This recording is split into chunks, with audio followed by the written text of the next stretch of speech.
เศร้าน้ำป่าน้ำสันไหลเข้าท่วมเมืองเก่าบ้านเฮาปีนี้น้ำสันไหลนองเป็นฟองพัดเครื่องของนี้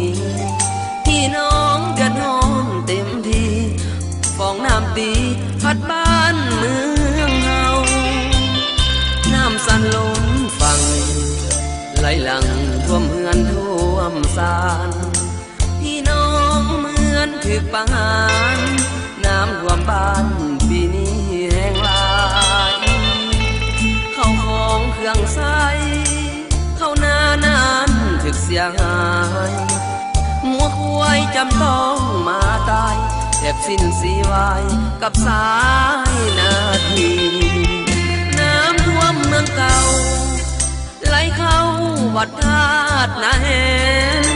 ไหลบ้านนั้นถูกเรือแสนขาดแคลนที่อยู่อาศัยฝนตกลงมาเมื่อน้ำตาพี่น้องลินไหลฟ้าดินสร้างบ่เห็นใจปล่อยให้น้ำไหลท่วมบ้านเมืองเฮาฟ้าห้องฝนลินสาวเมืองต้องกินน้ำตาน้ำท่วมทุ่งนา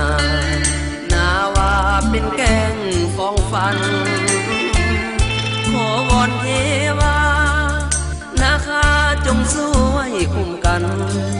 ปีหน้าอย่าให้น้ำสั่นท่วมบริคันเมืองเก่าอีกเลย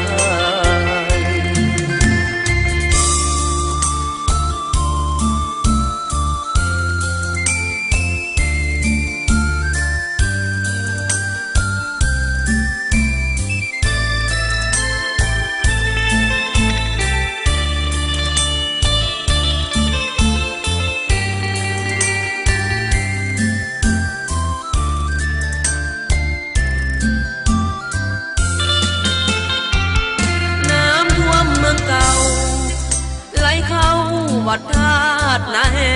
นไหลบ้านนั้นถูกเรือแสนขาดแคลนที่อยู่อาศัยฝนตกลงมาเมื่อน้ำตาพี่น้องลินไหลฟ้าดินสร้างบ่เห็นใจปล่อยให้น้ำไหลท่วมบ้านเมืองเฮา